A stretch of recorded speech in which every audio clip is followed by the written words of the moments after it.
Bem-vindos ao Alumni Mundos.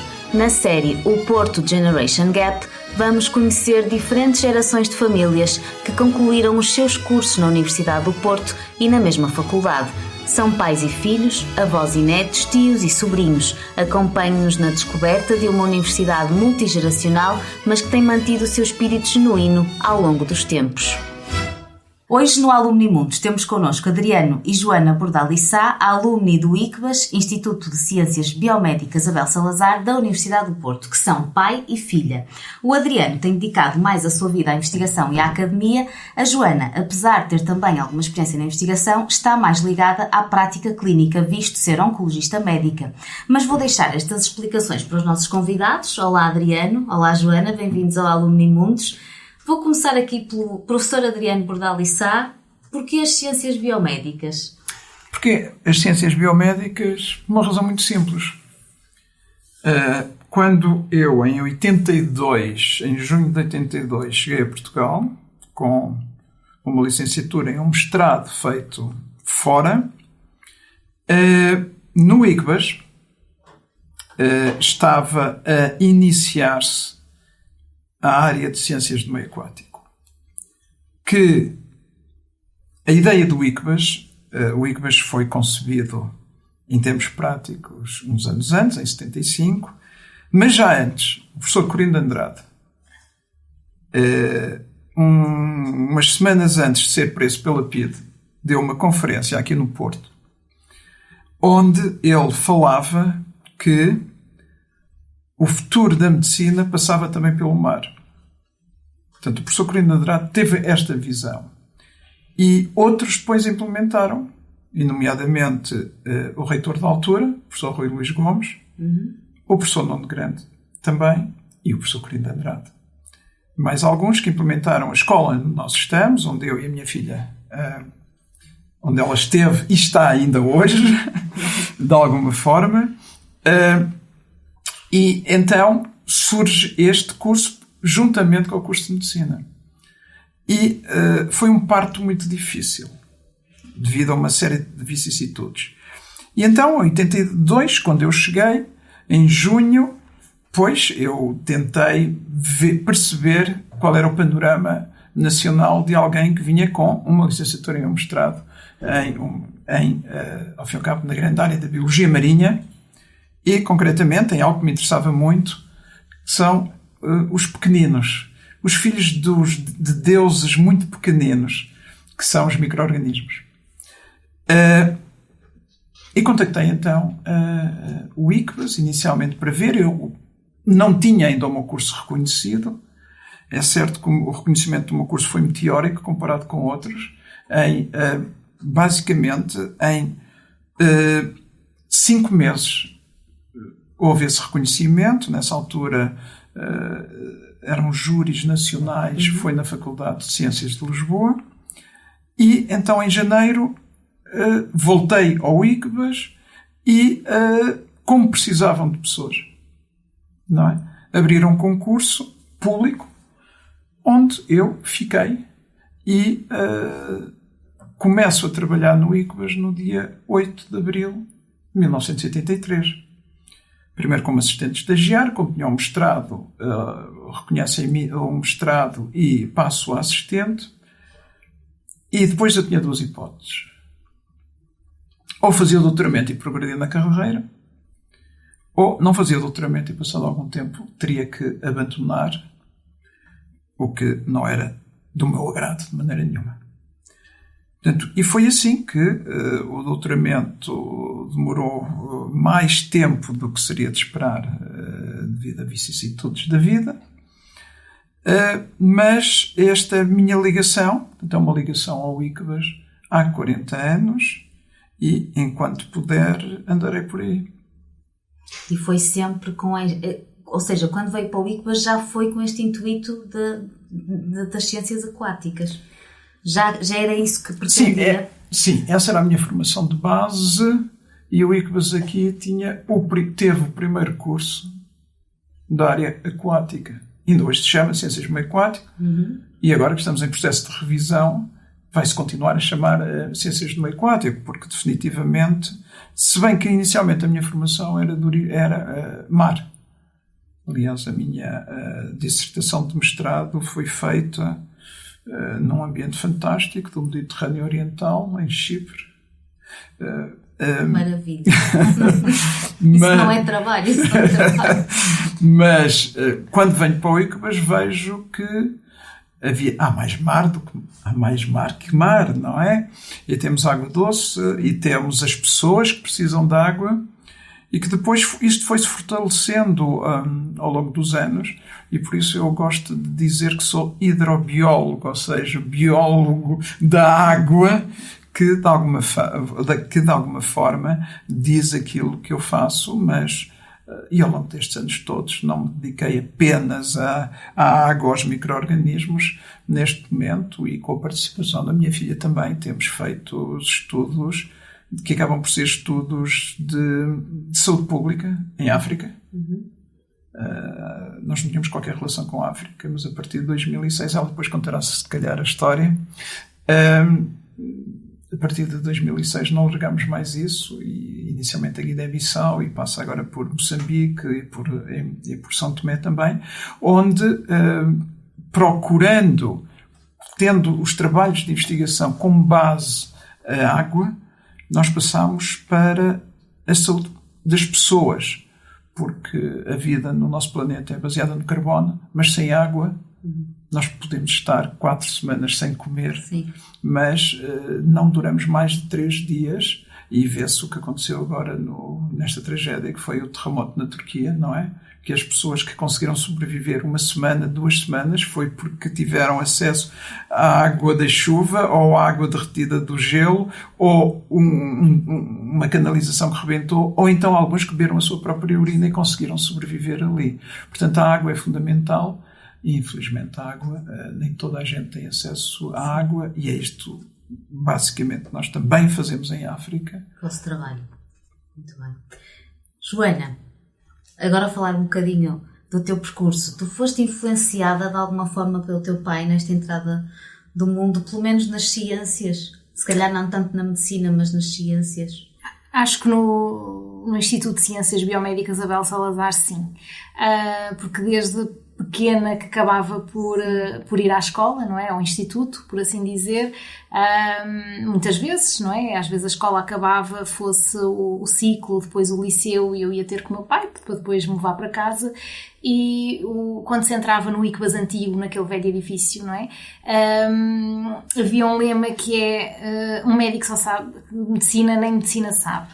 E isso sempre foi extremamente motivador, porque eu sempre achei que um médico é isso que tem que ser. Não é muito bem saber de medicina, mas não só de medicina.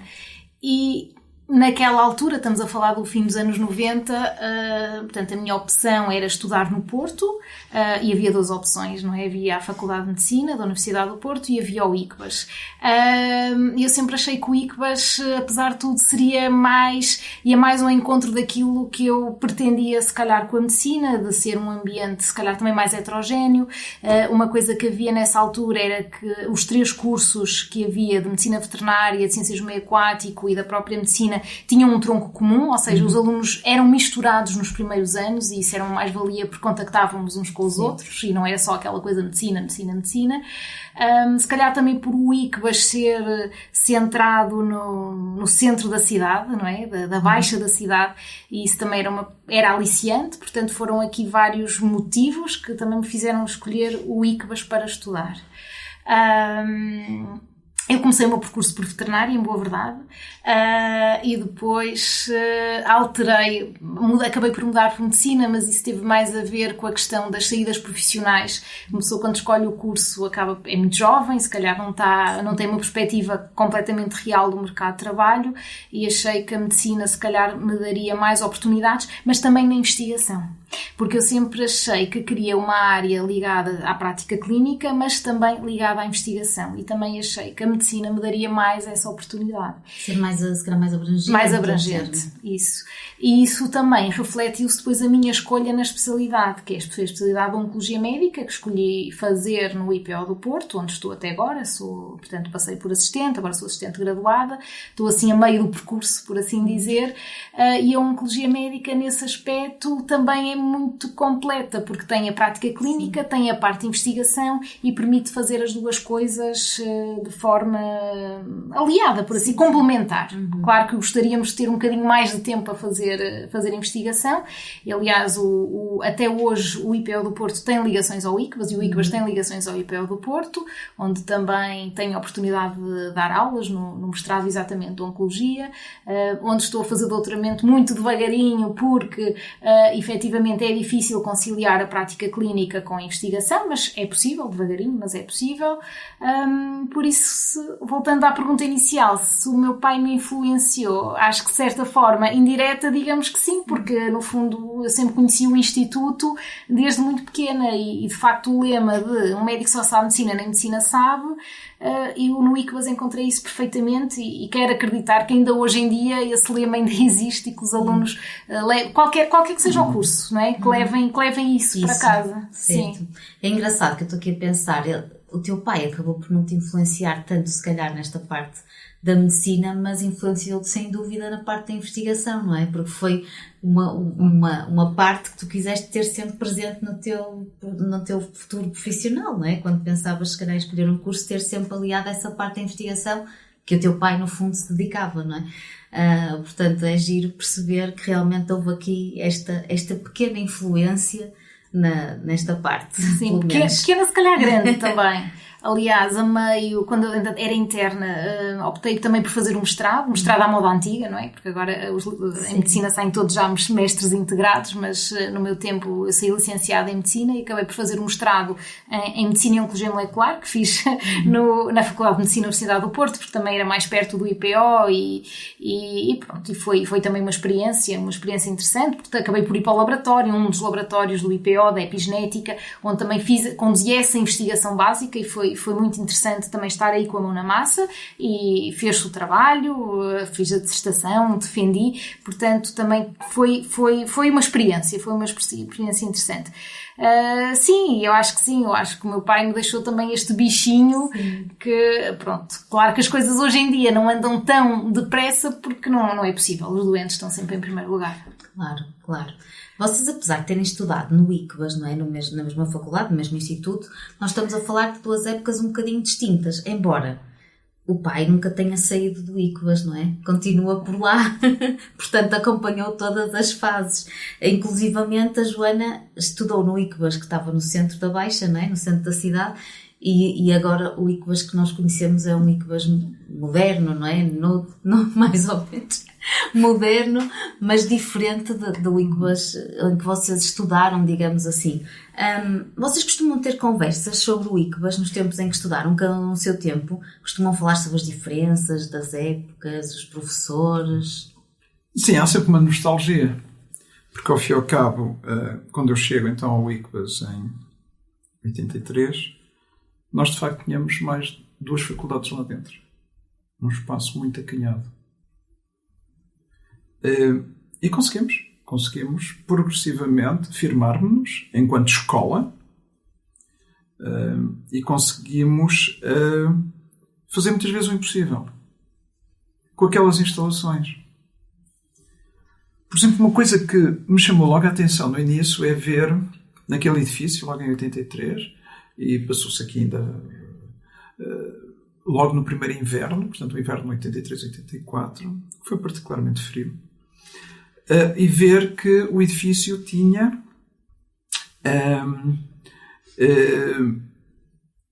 aquecimento central, mas não funcionava. E não funcionava porquê? Porque a caldeira, que era uma caldeira enterrada, há muito que tinha deixado de funcionar. E o que me disseram foi que não havia verba.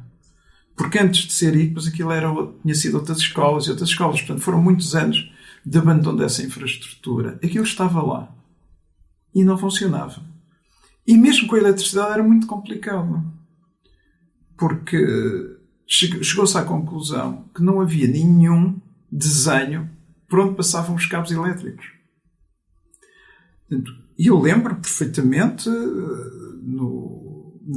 nos diferentes locais onde eu estive no edifício, que quando estava mais frio, as pessoas ligavam, muitos traziam os termoventiladores de casa. A luz ia abaixo. Pois. Isto eram aqueles contadores antigos que rodavam e eu admirava-me como é que consegue rodar tão rapidamente, porque a sobrecarga era muito grande e tínhamos os disjuntores e tínhamos que sair, interromper as coisas, ligar o disjuntor e tudo isso. E isso realmente mostra também a nossa resiliência. Nós hoje não estamos lá, estamos num edifício novo. Curiosamente está com muitos problemas também, mas temos a eletricidade está segura. Sim, sim. Mas relativamente ainda à questão, não é? As lembranças são muito boas. Eu continuo a andar hoje na minha mochila, todos os dias, com as chaves do meu antigo gabinete. É um amuleto ou uma... Não é um amuleto, é apenas a nostalgia. Da mesma maneira que nós temos que eu não vou dizer o nome, mas temos um ex-reitor que nasceu na Guiné, em Bolama, e que anda com a fotografia da sua casa na carteira. Portanto, é uma questão de nostalgia. Traz boas recordações. Sim, não é? E obviamente a idade não me perdoa também e continuo aqui. Exatamente, porque apesar das condições não serem boas, quer para o ensino, para a investigação no edifício antigo, devido à degradação e devido também às dificuldades que a própria universidade teve em tentar melhorar. E convém não esquecer que nós em 92 tivemos um incêndio terrível, não é? Que complicou ainda mais. Mas todos nós, de alguma forma, montamos, e ao longo destes anos todos, montamos os nossos laboratórios. Portanto, é como se uma segunda casa. Bom, eu algumas vezes, se calhar, é mais uma primeira casa, não é com o tempo que eu passo lá. E por isso deixa marcas. E a nostalgia é mais do que a nostalgia. É quase um dever que eu, pelo menos, tenho relativamente àquele edifício, que ainda bem começou há um par de semanas a ser reabilitado. E, definitivamente, é um edifício em granito que, em boa hora, isso aconteceu. Joana, que recordações é que tu tens do ICBAS? Vocês costumam falar... O pai contava muitas histórias destas? Algumas sim. Embora é difícil, não é, de nós compararmos as épocas, porque o meu pai fez o doutoramento lá, mas num modelo diferente daquilo Sim. que eu tive, não é? Eu tive mesmo as aulas, nos anfiteatros, depois nos laboratórios a parte prática, e apesar de, como o meu pai disse, não é, as condições não eram as melhores, as instalações eram todas muito velhinhas, mesmo os anfiteatros, apesar dos anfiteatros, não é, serem aquele modelo antigo com, um modelo antigo de uma faculdade, de um instituto muito antigo, e ok, havia frio, é verdade, mas é engraçado, ele falou do frio, eu nem me lembro do frio, porque eu acho que nós, quando éramos estudantes e jovens, não nos lembramos dessa parte, não tinha frio, não me lembro de ter tido frio vez alguma, não me lembro de todo, nem nos laboratórios, nem nos anfiteatros. Mas era um edifício assim muito carismático. Era um edifício muito carismático, imensamente carismático. A biblioteca também era muito, muito interessante e ainda passei lá algumas horas também a estudar, embora não fizesse a grande parte do meu estudo na biblioteca, mas às vezes usava e também para consultar livros e bibliografia. E depois também aquele átrio era onde acontecia tudo. O átrio era o espaço onde as pessoas se encontravam portanto, nos intervalos das aulas, à hora de almoço, ao fim da tarde. Estamos a falar daquele átrio assim meio marmoreado, sim, não é? O da entrada, mesmo o da entrada. E também é um átrio que traz muitas memórias, porque nós fazíamos lá uma festa que o meu pai nunca gostou muito dessas festas, acho que não achava bem o conceito, não é? Que eram as chamadas flower powers, que aconteciam de vez em quando, talvez uma vez por por cada trimestre, mais ou menos, e era uma festa que era organizada pelos alunos. A música, a parte do bar, por assim dizer, era sempre música diferente, música um bocadinho mais alternativa, mas depois aquilo acabou por se tornar uma festa da cidade, da cidade, portanto, dos estudantes. E da academia. Era da academia. E isso também tenho muito boas recordações desse tempo, que eu acho que agora não fazem, pois não? Fazem, mas não é no edifício antigo, fazem no novo. Mas não deve ser a mesma coisa, é impossível. Não é possível ser a mesma coisa. Porque aquilo era uma atmosfera, era indescritível. Eu acho que não há ninguém que seja da minha geração, ou um bocadinho mais velhos, ou até um bocadinho mais novos a seguir, que tenham estudado ali na segunda metade dos anos 90 até o início dos anos 2000, que não tenha esta recordação destas Flower Powers. Lá está, o ICBAS era um sítio, era um espaço, independentemente das suas condições mais degradadas e mais velhinhas, isso não era um problema para nós, isso nem nos passava pela cabeça. Mas era um sítio onde nós estudávamos, fazíamos trabalho sério, onde tínhamos as aulas, onde convivíamos e onde também nos divertíamos. E o ICBAS, de facto, permitiu fazer essas coisas todas. Aliás, nós tínhamos um jornal, eu e mais 3 colegas, que era o Grito da Gaivota, que era uma coisa que nos dava imenso prazer fazer. Lá está, mais uma atividade, no fundo, extracurricular, onde nós entrevistávamos alunos, entrevistávamos professores, tínhamos sempre um tema quente, sempre a versão pró e a versão contra, e pronto, nós tínhamos poesia, e era uma... Pronto, o ICBAS, aquele átrio, permitiu que nós fizéssemos estas coisas todas. Portanto, as recordações são excelentes. E vocês sentem que a vossa formação foi diferente? Eu sei que são períodos diferentes, não é? Porque o pai fez o doutoramento e tu já fizeste uma licenciatura, não é? Mas vocês sentem que de alguma forma que a formação foi diferente? Até por exemplo, em termos... Estávamos aqui a falar da própria tecnologia, não é? Porque há épocas completamente diferentes. Tu já tinhas os computadores. O pai, na altura do doutoramento, não tinha de certeza, não é? Ainda foi... Eram os slides e os acetatos. Sim, essa questão é muito importante. E eu acho que isso merece uma grande reflexão, porque hoje os alunos têm acesso a informação que não havia antes. A informação antes íamos buscar às revistas científicas e aos livros. E para isso tínhamos que os ter. E se não tivéssemos, tínhamos ou que adquirir ou tínhamos que pedir aos autores para nos enviarem. Havia toda uma correspondência à volta disto. Hoje não. Hoje a informação está ao clique. E muito mais imediato. Sim. Para o bem e para o mal. Porque aquilo que eu sinto é que, apesar desta massa de informação que existe,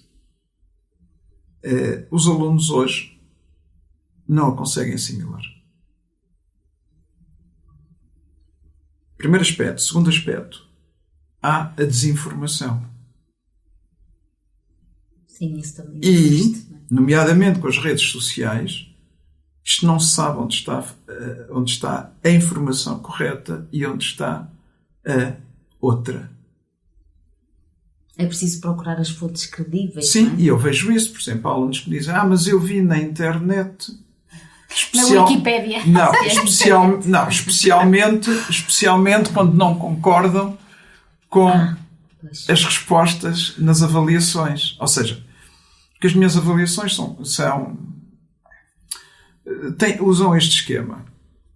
Uma pergunta e 5 ou 4 respostas certas. Mas há alunos que depois memorizam as perguntas, memorizam a sua resposta e depois dizem: mas eu na internet vi que não era assim. Portanto, isto coloca-nos novos desafios. Porque para mim é aflitivo, realmente, toda uma geração que agora tem acesso à informação, mesmo fidedigna, mas é tanta que é impossível processá-la. É um bocadinho que quem trabalha em biologia molecular se debate.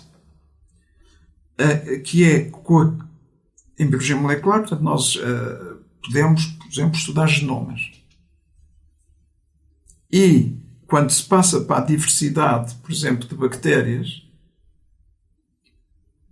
nós temos tanta informação, apesar de haver agora uma nova uma nova ferramenta, não é ferramenta, mas uma nova abordagem, que é a bioinformática, para nos tentar ajudar a perceber o que lá está. A desmistificar tudo. Sim. Portanto, é que mesmo nós sentimos isso, mas em termos de formação para os nossos alunos é realmente preocupante, porque eu acho que quando havia menos informação disponível, os alunos retinham melhor. Mais consolidação da matéria. Sim.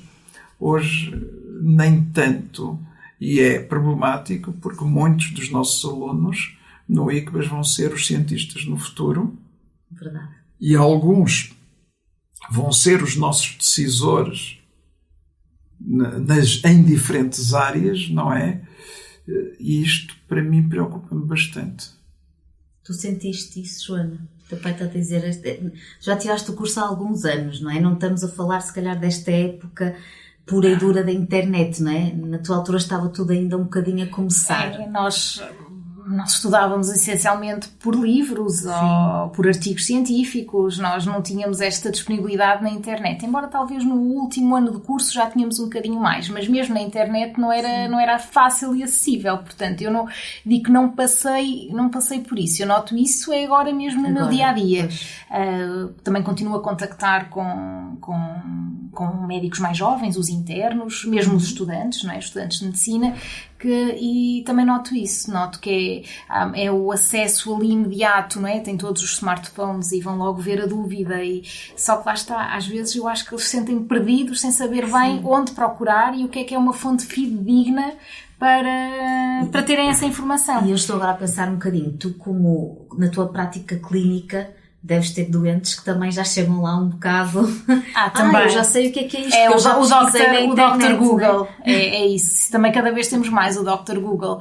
Sobretudo nos doentes mais jovens, sem dúvida. Sem dúvida. Os mais velhos não é? Pesquisar qualquer coisa, morreste de qualquer coisa. Basta pesquisar, claro. É só.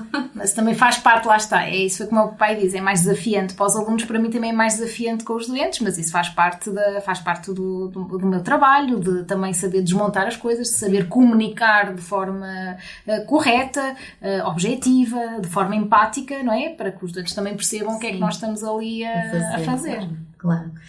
Vocês, agora se calhar começo aqui pelo pai, o que é que a vossa geração, Adriano, deixou para as gerações seguintes? Acima de tudo, deixámos o conhecimento. Não que eu esteja morto ainda, não é? Mas continua a deixar. Sim, deixamos o conhecimento, e isso é fundamental. E, acima de tudo, tentamos, pelo menos, mostrar aos alunos a melhor forma de aprender. Porque muitos deles, eles vão ser eles a comunicar, muitos deles, ou alguns deles, vão ser eles a comunicar aos futuros, quer eventualmente no liceu, não sei se é exatamente isso que agora se chama, mas quer na universidade, comunicar. E comunicar aos alunos, mas também comunicar aos decisores políticos, porque cada vez mais os decisores políticos têm um papel a dizer, não é? E o decisor político não é só aquele que está no governo de Lisboa. A todos os níveis, incluindo dentro da nossa universidade. Os mais novos, têm que ser capazes de comunicar, de chamar a atenção qual é que é o melhor caminho a seguir. Porque os desafios são gigantescos, com todas estas novas tecnologias, por um lado. Por outro lado, como todas estas alterações, nomeadamente climáticas, que eu acho que já todos perceberam que isto não é retórica, mas é algo que está a acontecer hoje, não é? Os desafios são cada vez maiores. Portanto, nós temos que ter mais gente na universidade, temos que ter mais gente formados pela universidade e, concretamente, devemos ter mais gente formados pelo ICBAS, porque, definitivamente, a nossa escola é uma escola diferente. Tem que haver também aqui, deixe-me completar, se calhar, maior capacidade de adaptação, não é? Tanto do professor como do estudante. Sim, e aquilo que se usa muito agora na política, que é a resiliência, não é? Resilientes temos que o ser. Sim. E isso implica, efetivamente, a adaptação, uma capacidade até mesmo em termos de ensinar, porque aquilo que eu ensinava há 40 anos, hoje é totalmente diferente. E não é só porque eu usava um retroprojetor, não é isso, e agora uso um PowerPoint. Não é só isso. Há uma evolução. Os desafios são muito grandes e há uma coisa que não foi ainda dita aqui nesta nossa curta conversa, é que os próprios interesses dos estudantes são outros. Claro. E nós temos que ter arte e engenho para os cativar. Há outras coisas agora. Joana, o que é que a tua geração deixou para as seguintes? Tens ideia? Já podes falar disso? Acho que posso. O que eu gostava que ficasse era uma mensagem de esperança e de motivação. Porque nós não vivemos em tempos fáceis, não é? Hoje em dia, com problemas no mercado de trabalho, nos vários cursos que o ICBAS tem, nomeadamente agora em particular da medicina, da forma como está o Serviço Nacional de Saúde, não é? Com uma quantidade também de pessoas a saírem, mais velhas, mais novas, a irem para o setor privado, a emigrarem. Também isso é fácil, porque estamos agora numa União Europeia e isso é generalizado. Mas apesar de tudo eu gostava que ficasse uma mensagem de esperança e que as pessoas ainda se sentissem motivadas para estudar e abraçar também a parte profissional dos seus cursos. Quem conseguir aliar a investigação, perfeito. Quem quiser seguir só a vida académica e de investigação, perfeito. Mas mesmo na parte prática, na parte profissional, e aos médicos, aos estudantes de medicina e aos jovens médicos, que houvesse aqui um sinal de esperança, que não desistissem e que também ajudassem a lutar e a construir, no fundo, este legado que temos também, que é o Serviço Nacional de Saúde, onde se calhar, apesar de tudo, a maioria ainda é lá que vai trabalhar ou que se vai formar lá. Estes estudantes provavelmente ainda se vão formar no Serviço Nacional de Saúde e eu gostava que essa mensagem ficasse. Não sei se fica ou se passou ou se não passou, mas pelo menos é algo que não só eu, mas eu e alguns colegas tentamos deixar isto aos mais novos. Esperança e motivação para não desistirem e para levarem isto para a frente. Acho que já deixamos aqui as nossas mensagens. Não sei se o professor quer acrescentar alguma coisa. Não, é que, efetivamente, a esperança, costuma-se dizer que é a última a morrer, mas as pessoas têm que ter esperança. E depois deixá-la morrer. Mas primeiro têm que a ter. Porque os desafios são desafios estruturais neste país. E convém não esquecer que muitos dos problemas que nós hoje temos estruturais estão-se a agudizar com as alterações climáticas. E se nós não tivermos isso em atenção, inclusivamente na área da saúde, podemos vir a ter, e certamente, infelizmente, viremos a ter, uma série de doenças que já estivemos no passado, que estavam erradicadas, mas os agentes estão aí, à espera de poderem entrar novamente. E quando uma pessoa se passa a alimentar, pior porque, devido a todas estas contingências dos preços exorbitantes, quando uma pessoa passa a gastar mesmo em casa menos água, portanto, e água inclusivamente para a sua higiene pessoal e tudo isso, portanto, tudo isto em conjunto vai degradar as condições de vida de uma parte da população portuguesa, de uma parte da população europeia, e isso é uma porta entreaberta para a doença. Nós dizemos que na gíria, uma casa onde entra o sol não entra o médico, não é? E eu acho que isto é bem exemplificador daquilo que vem aí. E nós temos que estar preparados, e a Universidade e o ICBAS têm condições para preparar estes futuros licenciados, estes futuros mestres, estes futuros doutorados, estes futuros pós-doc, neste grande desafio, que no limite será a sobrevivência nossa, a sobrevivência humana, que não está de forma nenhuma garantida. Verdade. Muito obrigada. Muito obrigada, Adriano. Muito obrigada, Joana. Quanto a nós, vemo-nos no próximo Alumni Mundos. Até lá.